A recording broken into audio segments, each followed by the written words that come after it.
산업 구조가 많이 바뀐 것 같더라고요. 전 세계 자산가들이 어디에다 투자를 해야 되지? 라고 이제 우리나라 같은 경우에는 뭐 미국 같은 경우에는 계속해서 우상향하는 시장이다 그러면서 뭐 장기 투자해도 된다 그런 사람들이 있는 반면에 우리나라 같은 경우에는 사실 그 작년에 코로나 때문에 반짝 오른 게 좀 있거든요. 예. 아시다시피 그 전에는 정말 박스피라고 예, 그래서 맞습니다. 10년간 그렇게 맞아요. 이어졌잖아요. 그래서 약간 좀 우리나라 대형주에 대해서도 약간 그 회의감 그런 것들을 가지고 계신 분들이 좀 주변에 많더라고요. 충분히 그럴 수 네. 있죠. 예. 그래서 뭔가 또 주영님이 대형주 중심으로 우량한 기업 중심으로 또 이렇게 장기 투자하시는 스타일이다 보니까 혹시 우리나라 대형주를 뭐 투자를 함에 있어서 좀 팁이나 노하우 뭐 예를 들어서 뭐 이런 유형은 뭐 좀 조심해야 되고 대신에 뭐 이런 유형은 좀 장기 보여도 괜찮다 이런 게 있을까요? 좀. 저는 이제 항상 투자를 하면 서브프라임 때문에 그런 것 같은데 서브프라임 때 너무 충격을 받아서 공부를 하다 주식 공부를 하다 보니까 결국은 경제 공부를 하게 되고 경제 공부를 하다 보니까 결국 화폐 공부를 하게 되더라고요. 완전히 그 근원지로 가신 예, 거네요. 화폐 본질에 대해서 이제 생각을 굉장히 많이 왜냐하면 그때 서브프라임 모기지 같은 경우에 뭐 이제 부실 채권 ABS나 MBS 같은 뭔가 부실 채권 때문에 모기지 채권 때문에 일어난 상황이기 때문에 이게 어떻게 해서 이런 상황이 되나 해서 생각을 굉장히 많이 했었는데 사실 미국 같은 경우에는 지금 굉장히 지금 꾸준히 올라가고 있는 상황인데 지금 전체적으로 봤을 때 미국만 올라가고 다른 나라는 거의 못 올라가고 있는 것 같거든요. 미국을 제외한 모든 나라들이 못 올라가고 있는 상황인데 저는 이런 현상에 대해서 어떻게 생각하냐면 제가 이제 투자를 꾸준히 하다 보면 이제 국내 증시뿐만 아니라 항상 이제 세계 글로벌 증시도 항상 분석을 하게 되는데 과거에는 어떤 게 있었냐면 미국하고 중국하고 러시아하고 유럽이 항상 약간 대결 구도였어요. 그리고 일본도 참 있었어요. 그러니까 뭐냐면 화폐를 안정성으로 하면 달러만 갖고 있으면 불안하니까 엔화도 분산하고 유로도 분산하고 막 위안화 중국 같은 경우도 분산을 했는데 요즘 가면 갈수록 이제 그 모든 어떤 자산이 미국으로 점점점 쏠리고 있는 것 같거든요. 근데 그 이유를 제가 살펴보니까 과거와 지금 산업 구조가 많이 바뀐 것 같더라고요. 그러니까 과거에는 미국 같은 경우에도 시가총액 상위에 그러니까 애플이라든지 마이크로소프트가 있기 전에는 주로 에너지 그러니까 뭐 석유가 거의 시가총액이 좀 높은 상황, 그러니까 매출이 엄청나게 많았었거든요. 그리고 그 다음에 금융, 그러니까 그 석유를 기반으로 해서 이걸 금융으로 약간 그렇게 하는 상황이었었는데 지금 같은 경우에도 보면 중국 같은 경우에는 시가총액 상위가 거의 다 뭐 은행이 많고 그 다음에 좀 특이하게 마오타주 되게 충격받아요. 마오타주하고 오량액이 시가총액 상위에 있더라고요. 그래요? 그리고 일본 같은 경우에는 시가총액이 높은 게 거의 대부분 이제 도요타, 자동차 관련주가 많고, 그리고 독일 같은 경우에도 이제 폭스바겐이라든지 뭐 벤츠나 다임러 같이 또 자동차 관련주가 많고, 그쵸. 프랑스 같은 경우에는 또 명품이 많은 상황입니다. 프랑스 답네요. 예. 러시아도 지금도 이제 그 석유 어떤 에너지 쪽이 많은데 미국 같은 경우에는 지금 시가총액 1위가 애플, 마이크로소프트, 뭐 구글, 페이스북, 테슬라 이런 식이 되니까 어떻게 되냐면 이 회사 같은 경우에는 국경이 없이 비즈니스를 해버리거든요. 그러면 이제 어떻게 되냐면 전 세계 자산가들이 어디에다 투자를 해야 되지? 라고 이제 과거에는 미국이 저런 식으로 막 돈을 찍어내면 미국이 통화량 관리를 잘 못하네.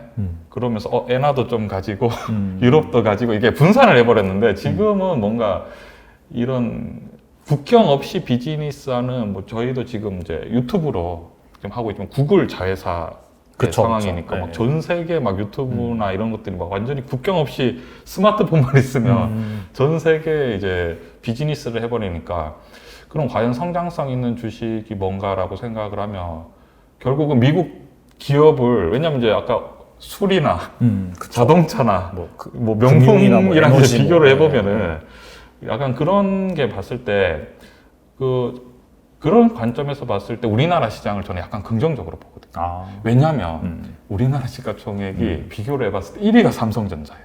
와, 이런 기업은 전 세계 시장으로 봤을 때 1위가 삼성전자고 2위가 지금 SK하이닉스고 3위가 아까 언택트잖아요. 네. 굉장히 비즈니스 구조가 좋다. 뭔가 미국이 올라갈 때 지금 미국은 일단 뉴욕 시장은 좀 제외하더라도 뉴욕 시장은 너무 이제 잘 되니까 네네. 과연 어떤 시장이 좀 더 이제 이 뉴욕 시장을 따라갈 수 있을까라고 했을 때는 오히려 저는 코스피가 상대적으로 굉장히 매력적이라고 생각하거든요. 그리고 만약에 있으면 이제 또 아까 대만 이제 TSMC가 시가총액이 높다 보니까 네네. 그런 관점에서 저는 좀 우리나라 국내 증시다 물론 이제 미국에 비해서는 약간 성장성이 좀 그러니까 미국에 비해서는 좀 이제 좀 떨어져 있지만 좀 너무 뭔가 우리가 조금 긍정적으로 봐도 되지 않을까 약간 그런 관점으로 그러니까 상대적으로 봤을 때는 과거의 10년일 뿐이고 사실 이게 그런 거잖아요. 무조건 그 과거 10년이 미래 10년도 반복될 가능성은 가능성이 있을 수도 있지만 반복되는 것은 아니고 지금 현 시점에서 뭔가 그런 시장별 매력도를 판단해 봤을 때 그런 산업 구조를 판단해 봤을 때 확실히 우리나라 그런 시가총액 상위 종목들을 살펴본다면 경쟁력이 있는 또 4차 산업혁명 시대에 또 걸맞는 그런 기업들이 있어서 그리고 제가 그거를 항상 그걸 화폐를 생각을 하면서 느끼는 게 미국이 두려운 게 없는 거예요 지금.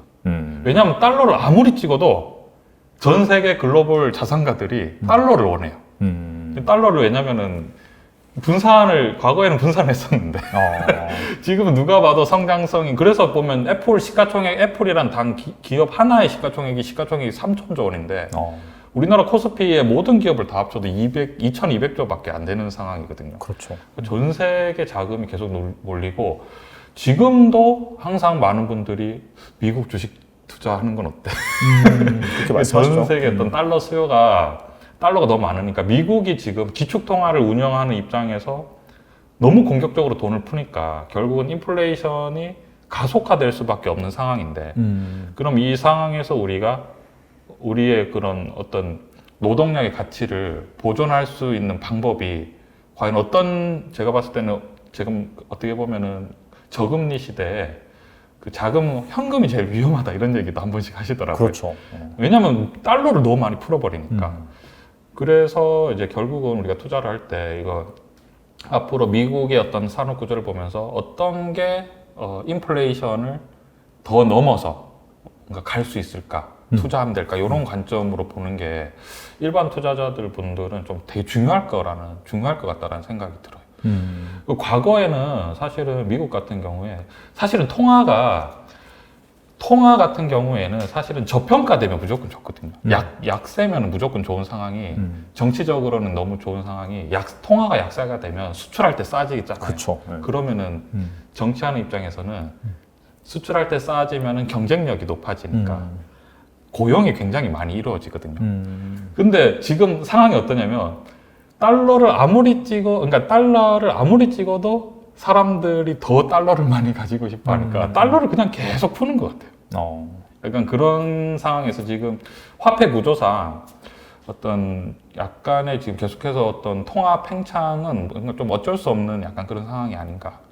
그런 관점. 그래서 이제 돈이 풀리면은 아무래도 이제 그런 성장성이 유망한 그런 쪽으로 이제 쏠릴 수밖에 없는 거고 각국의 그런 증시를 살펴봤을 때 확실히 그 미국이 그만큼의 헤게모니를 쥐고 있고 우리나라 역시 또 미국과 비슷한 그런 시가총액 상위 구조를 가지고 있기 때문에 과거 10년처럼 그렇게 박스피보다는 좀 긍정적으로 봐도 되지 않을까 그렇게 생각해 볼 수 있겠네요.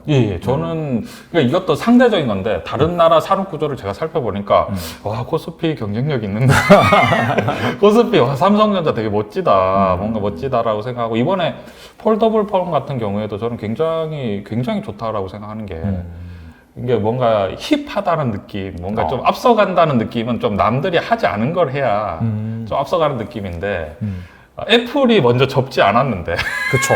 가장 먼저 접었죠. 이게 먼저 접었기 때문에 이런 뭔가 남들이 안 하는 걸 하면 또 젊은 친구들이 굉장히 좋아하거든요.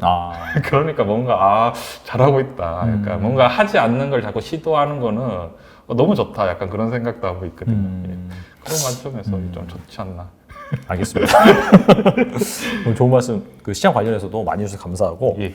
또 이제 이거 궁금해하시는 분도 계실 것 같아요. 예. 그 내가 예를 들어 작년에 좀 돈을 벌었어요. 예. 그래서 뭐 전업 투자를 하고 싶어. 예. 그래서 혹시 뭐 지금 상황에서 내가 전업 투자를 하고 싶은데 뭐 이게 시드머니가 얼마가 있어야 되지? 그리고 뭐 준비 사항이 뭐가 있어야 되지? 뭐 이런 거 궁금해하시는 분도 계실 거라고 생각하거든요. 예. 이런 분한테 혹시 한 말씀 해주신다면? 저는 이제 제가 이거는 전업 투자를 해봤기 때문에 네, 그쵸. 제가 잘 말씀드릴 수 있는데요. 네, 네. 근데 전업 투자를 제가 하면서 느낀 거는 자금은 하나도 중요하잖아요. 자금의 사이즈. 자금은 하나도 중요하지 않아요. 진짜요? 예. 돈은 하나도 중요하지 않고 그럼 어떤 게 중요하냐면 전업 투자를 한다는 거는 내가 주식으로 어떤 주식 투자를 일로 하는 거잖아요. 그렇죠. 그럼 일로 한다는 거는 뭐냐면은 만약에 주식 투자를 보통 생각할 때 주식을 이게 사고 팔아서 수익을 내서 이걸 가지고 생활한다 이렇게 생각을 할 수 있는데 실제로 그런 상황이 닥치면 어떻게 되냐면 너무 고독해요. 그러니까 옆에서 봤을 때는 뭘 하는지 알 수도 없고 그러니까 그게 수익이 난다고 해도 실제로 해보면 완전히 그냥 모니터하고 자기만의 어떤 싸움이 될 수도 있고 그리고 주변에서 봤을 때도 뭘 하는지 잘 모르게 되는 그런 상황이 되거든요. 그래서 제가 무슨 말씀드리냐면 전업 투자를 하면 내가 어떤 주식 투자를 해서 수익이 난다 이런 개념보다는 주식 시장 자체에 대해서 공부를 하고 주위에 내가 어떤 일을 하는지 그리고 내가 주식을 어떤 식으로 평가하고 어떤 식으로 투자를 하는지 이거에 대해서 자기가 잘 정립을 해서 그러면은 내가 전업 투자 일을 하잖아요. 그럼 내가 전업 투자 일을 하면서 많은 사람들한테 어떤 이런 과정과 원리를 설명해 주면은 그런 것들을 주위 사람들이 어떻게 보면 덕을 벌 수도 있는 거잖아요. 왜냐하면 나는 투자만 하는 사람이니까. 그러면 이제 그러니까 제가 말씀드리고 싶은 건 결국은 돈이 중요하지 않다라고 말씀드리는 게 뭐냐면 주식을 가지고 이거를 이렇게 수익 내고 이런 것보다는 내가 어떤 온전히 투자를 하는 사람은 어떤 수익도 수익이지만 그거에 대해서 공부를 제대로 하고 또 이렇게 그거에 대해서 잘 알면은 오히려 기회가 더 많이 열리는. 왜냐하면 완전히 다른 사람들은 사실은 이런 얘기 하시잖아. 내가 진짜 다른 거 안 하고 주식 투자만 해봤으면 내가 수익을 많이 낼 수 있을 건데. 그래서 보통 이제 직장 생활 하시는 분들은 왜 이제 MTS로 하면 그쵸. 나의 이 능력을 품기에는 휴대폰이 그쵸. 너무 작다. 나도 맞아요, 모니터를 5대 놔두고 한번 해보고 싶다 이렇게 하는데 그것도 이게 막상 이제 투자를 하면 굉장히 고독하고 혼자 하는 것보다는 그러한 완전히 이제 공부를 하면 이거를 내가 수익도 수익이지만 이걸 완전히 공부를 해서 어떤 이제 뭐 우리가 요즘에는 뭐 워낙 좋잖아요. 유튜브도 할도 되고 블로그에 글에 대한 투자에 대한 것들도 써도 되고 그리고 주위에 많은 분들한테 주식 투자에 대해서 자기에 대해서 설명을 해주고 그런 게 오히려 훨씬 저는 그렇게 하면은 전업 투자 계속 할 수 있거든요. 제가 그런 식으로 해서 이제 계속 이제 책도 쓰고 왜냐면 제가 많은 분들이 제가 전업 투자를 이제 젊었을 때는 하면은 주식 투자는 어떻게 해야 되나 그럼 무슨 주식이 좋냐 이런 거를 물어보시면 그거에 대해서 엄청 이제 단지 종목을 말씀드리는 게 아니라 이제 세세하게 이제 설명을 하고 이렇게 하다 보면 뭐 그게 이제 과정을 설명할 수 있으면 사실 결과는 또 많은 요소가 있으니까 그런 그러니까 그런 식으로 접근을 해야 전업 투자자로서 성공적으로 좀 할 수 있지 않을까. 보통 우리가 이런 생각하잖아요. 뭐 내가 5억이 있으면, 뭐 10억이 있으면, 아니면 뭐 2억이 있으면 투자를 할 수 있. 근데 저는 그런 시드머니보다는 약간 그런 게 더 중요하지 않을까. 듣고 보니까 건강한 투자를 하기 위해서, 그러니까 지속 가능한 투자를 하기 위해서는 정말 그냥 모니터만 계속해서 뭐 보고 그런 게 아니라 뭔가 다른, 그러니까 내가 가지고 있는 주식 투자라는 장점을 활용을 해서 뭐 교육을 한다든지 아니면 뭐 책을 쓴다든지 그런 활동을 계속해서 영위를 해야지 계속 가능하다. 그렇게 이제 이해가 그렇죠. 왜냐하면 그렇게 하다 보면 주위 사람이 만약에 내가 큰 시드머니가 없어도 내가 큰 시드머니가 없어도 그걸 잘 설명했을 때 주위에서 이제 수익이 났다고 소문이 나기 시작하면 그러면 이제 많은 길이 열리는 거죠.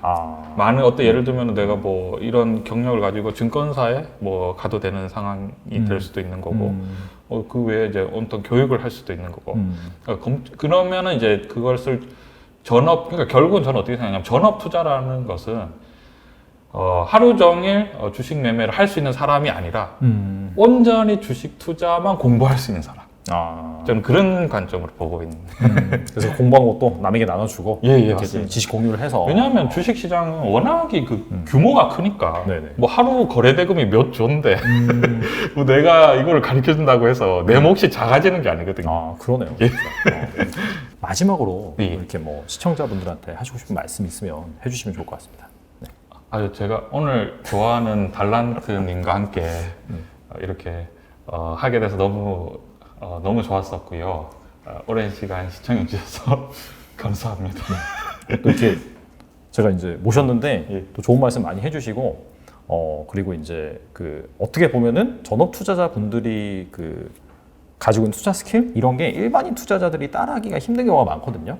근데 이제 주영님 스타일 같은 경우에는 그런 직장 생활을 하면서 그런 일반인 투자자도 같이 이제 약간 좀 넉넉하게 그렇게 또 할 수 있는 그런 스타일인 것 같아서 또 잘 참고를 하시면 좋을 것 같고 또 구체적인 내용은 또 출간하신 책 그리고 슈퍼개미 이주영 TV 방문을 하셔서 또 들으시면은 많은 도움이 될 거라고 생각을 합니다. 네, 오늘 이주영님 나와주셔서 감사합니다. 네, 감사합니다.